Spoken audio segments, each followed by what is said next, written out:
नमस्कार दोस्तों, स्वागत है आपका मेरे YouTube चैनल में। और आज हम जानेंगे अरावली के बारे में।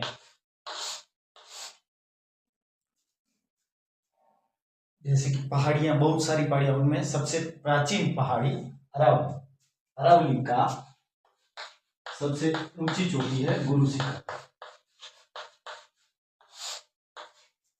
गुरु शिखर ये अरावली 4 राज्यों में फैला हुआ है। राजस्थान, गुजरात, हरियाणा और चौथा दिल्ली। जो अरावली की लंबाई है वह 670 किमी है, 670 किलोमीटर, जो कि गुजरात के पालनपुर से लेकर दिल्ली तक है।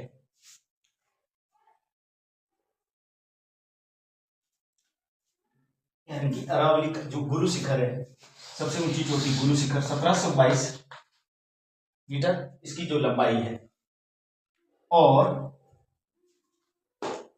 यह 4 राज्यों में फैला है, राजस्थान, गुजरात, हरियाणा, दिल्ली। और जो इसकी लंबाई है गुजरात के पालनपुर से लेकर दिल्ली तक है। तो जब इसको काटने की बात कही गई तो यह 2002-2003 में सरकार ने, उस टाइम की सरकार ने ऐसे मापदंड तैयार किए जिसके आधार पर 100 मीटर की पहाड़ी की ऊंचाई को पहाड़ी माना गया, ताकि अब उसमें से अपन खनन प्रक्रिया कर सके। पर 2010 में सुप्रीम कोर्ट ने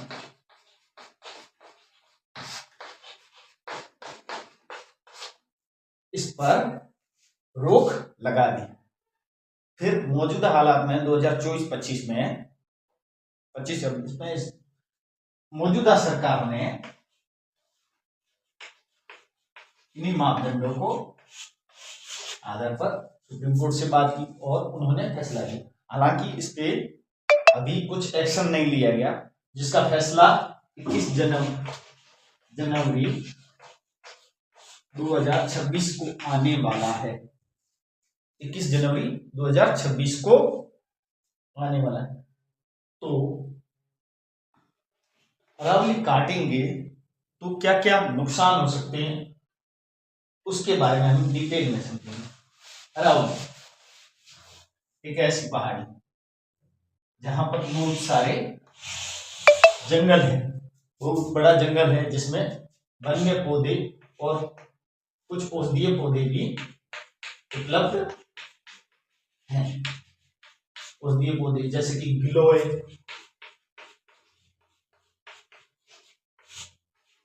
सफेद मूसली,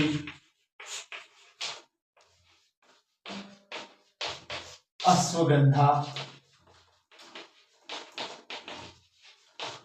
जो कि बहुत सी प्राचीन जड़ी बूटियां जो शरीर के लिए, लाभ के लिए फायदेमंद है, ऐसी जड़ी बूटियां। उसके अलावा यहाँ पर वन्य जीव भी हैं, जो कि जंगलों में रहते हैं। अगर अरावली जो पर्वतमाला कट जाती है तो उनके रहने का स्थान वो उनसे छिन जाएगा, जिससे कुछ वन्य जीव तो विलुप्त हो जाएंगे, कुछ लोग तो उन्हें मार देंगे, या जंगली जानवर हुए तो किसी के घर में आकर वापस नुकसान पहुंचा सकते हैं। उसके अलावा अगर अरावली कटती है तो इसकी पहाड़ी में कुछ ऐसे छोटे छोटे छिद्र हैं जो पानी को, जो रिस कर जाता है, पानी नीचे की भूमिगत भूमि को तो पानी मिलता है, अंडर वाटर जो होती है वो बढ़ती है, यानी कि भूमिगत जो जल है वो बढ़ जाता है, और जिससे हैंडपंप इत्यादियों में पानी आता है, और जो भूजल की कुछ समस्या को यह निश्चित रूप से हल कर। उसके अलावा राजस्थान में बारिश, थोड़ी बहुत बारिश लाने का माध्यम भी यह अरावली है, क्योंकि बादल इससे टकराते हैं, तो कुछ हद तक थोड़ी बहुत बारिश अरावली की वजह से भी होती है। और उसके अलावा जो पानी आता है उसको धीरे धीरे रोक रोक कर, धीरे धीरे जो सीधा स्पीड से ना आए उसको रोक रोक कर अपने अंदर स्टोर करती है। उसके माध्यम से हरियाणा,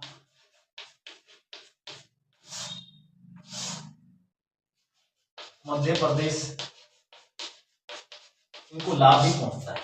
मध्य प्रदेश को लाभ इस हिसाब से पहुंचता है कि जो मरुस्थलीय भूमि है उसके जो कण हैं वो सीधे सीधे अरावली पर टकराते हैं, तो कुछ हद तक ये अरावली पहाड़ियां उन्हें रोक देती है, और जिसके कारण यहाँ की सिंचाई व्यवस्था, यहाँ पर सिंचाई बहुत अच्छे ढंग से होगा। सिंचाई के कारण यहाँ पर कृषि बहुत अच्छे ढंग से हो पाती है।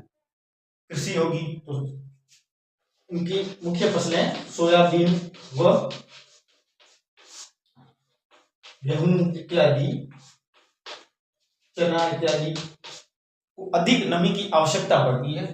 उसके कारण ये मरुस्थलीय भूमि को रोक दिया है अरावली पर्वतमाला, मध्य प्रदेश में उसकी खेती हो पाती। अगर ये नहीं हुआ तो मध्य प्रदेश में जो मरुस्थलीय भूमि है उसके कारण धीरे धीरे वहां पर भी आएंगे, जिसके कारण जो उपजाऊ जमीन है उसके ऊपर ये बंजरीय भूमि के कुछ कण धीरे धीरे उस जमीन को भी बंजर बना देंगे। उसके अलावा यह अरावली तापमान को भी रोकता है। तापमान को रोकने के माध्यम से वहां पर अगर कुछ इस तरह का कुछ गर्मी को रोकता है, और दिल्ली के लिए यह एक पॉल्यूशन रोकने का माध्यम बनता है, क्योंकि पेड़ों के द्वारा जो प्रदूषित हवाएं हैं वो रोक दी जाती है। उसके अलावा जो रेतीय कण हैं वो दिल्ली तक पहुंचने में सहायक नहीं हो पाते। अगर ये नहीं हुआ तो वो रेत के कण सीधे दिल्ली में पहुंचेंगे और दिल्ली को रेत का कटोरा बना देंगे, और यही अगर ये रेत के कण वहां से उड़ के उत्तर भारत में जाके वहां पर भी नुकसान पहुंचाएंगे। उसके अलावा ये हिमालय के ग्लेशियर पर भी पहुंचेंगे। जो बालू है वो हमेशा गर्म होती है, तो यह हिमालय की जो पहाड़ियां हैं उसके ऊपर गिरते होंगे, उसके ग्लेशियर को काला करेंगे, जिसके द्वारा जो सूरज का तापमान है जो सीधे इसके ऊपर पड़ के रिफ्लेक्ट होता था वो नहीं पड़ के सीधा इसके ऊपर पड़ेगा, और ग्लेशियर पिघल लेंगे। ग्लेशियर पिघलेंगे तो जो नीचे के वायरस है जो काफी सालों से हिमालयों में दबे हुए हैं वो आम जनों के अंदर भी आएंगे, वातावरण के द्वारा, हवाओं के द्वारा, किसी न किसी रूप के द्वारा वो अंदर आएंगे। तो एक कोरोना जैसी कोई नई बीमारी भी जिसका इलाज काफी देर तक न मिल पाए, ऐसे वायरस भी हमारे ऊपर अटैक कर सकते हैं। उसके अलावा अरावली जो है बहुत पुरानी पहाड़ी, और उसकी जो ऊंचाई है वो समुद्र तल से नापी जानी चाहिए। हालांकि कुछ सोर्सों की वजह से यह भी कहा जा रहा है अरावली में की जो लंबाई है वो समुद्र तल से न मापकर जमीन से मापी जाएगी, और जमीन से मापी जाएगी तो जाहिर सी बात है 100 मीटर की काफी पहाड़ियां, 90% पहाड़ियों को खतरा है। उसके अलावा कुछ अरावली की पहाड़ियों के नीचे कुछ ऐसे खनिज पदार्थ हो सकते हैं जिसका लाभ लेने के लिए कुछ लोग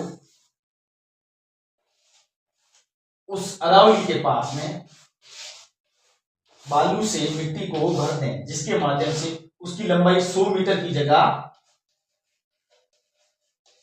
90 मीटर या उससे कम भी आंकी जा सकती है। उस कारण अरावली को काटना उनके लिए भी संभव हो जाएगा। और ये खनन कितने साल के लिए फायदेमंद होगा? 5 से 10 साल के लिए रोजगार उपलब्ध होगा। 5 से 10 साल, 5 से 10 साल के लिए रोजगार उपलब्ध होगा। और ये टिकाऊ नहीं होगा, क्योंकि जैसे ही ये माइनिंग होगी खनिज पदार्थ ले लिए जाएंगे और उसके बाद उसमें कुछ बचेगा। फिर अगर अरावली कट गई तो पानी, जो अरावली पानी को रोकने के कारण स्पंज की तरह कार्य करता है, स्पंज की तरह पानी को इकट्ठा करता है, वो रोकेगा नहीं और वो पानी सीधा बाढ़ के रूप में नुकसान पहुंचेगा। उसके अलावा पानी ठहरेगा नहीं तो सूखे की समस्या भी उत्पन्न हो सकती है। अब बात करते हैं कि चीन में माइनिंग करते हैं तो उन्हें तो लाभ हो रहा है, हमारे को क्यों लाभ? क्योंकि चीन में वहां का कानून बहुत ही सख्त है और अगर नियमों का पालन नहीं किया जाता है तो उन्हें भारी जुर्माना इत्यादि भरना पड़ता है। और वो कोशिश करते हैं तकनीकी माध्यम से जितना हो सके पहाड़ों को कम नुकसान पहुंचा के भूमिगत माइनिंग करके वहां से जो खनिज पदार्थ हैं वो प्राप्त कर लिए जाए। अब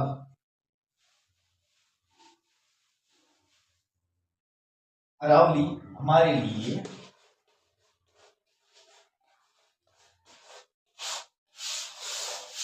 कितनी आवश्यक है आप समझ गए हो। अरावली अगर नहीं होगी तो हमारे बाढ़ की स्थिति बन सकती है। प्रदूषण का जो स्तर है, दिल्ली के प्रदूषण का स्तर है, वो काफी हद तक बढ़ सकता है। जो पहाड़ों के पेड़ वगैरह जो प्रदूषण को रोकने का कार्य करते थे, रोक नहीं पाएंगे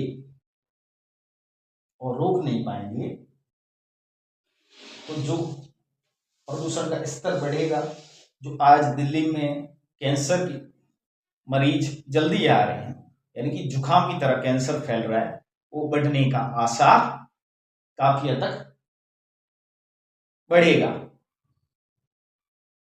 और लगातार बढ़ेगा तो गवर्नमेंट को ही इसके ऊपर खर्च करना पड़ेगा। क्योंकि कुछ लोगों के पास ऐसे साधन हैं जो प्रदूषण को रोक सकते हैं, उनके घरों में वो प्रदूषण जाएगा। जो वहां पर आम जन है, जो मजदूर वर्ग है, जो वहां पर लोग चलते हैं आसपास के, उनको बहुत नुकसान है। कुछ जने तो जो एसी वगैरह में रहते हैं उनके घरों में प्रदूषण का इतना असर नहीं होगा। जो बाहर ठेले पे काम करते हैं या लॉरियों पे काम करते हैं, डिलीवरी बॉयज वगैरह, उनके नाक के माध्यम से उनके स्वास्थ्य को हानि पहुंचाएगी और यह रोजगार टिकाऊ नहीं होगा। अतः अरावली काटना सही माध्यम नहीं। हालांकि इसके ऊपर 21 जनवरी 2026 को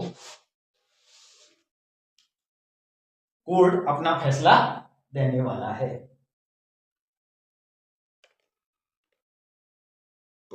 आई होप आपको मेरा चैनल पसंद आया होगा। Please like and my subscribe YouTube channel. मिलते हैं नेक्स्ट वीडियो में। जय हिंद, जय भारत।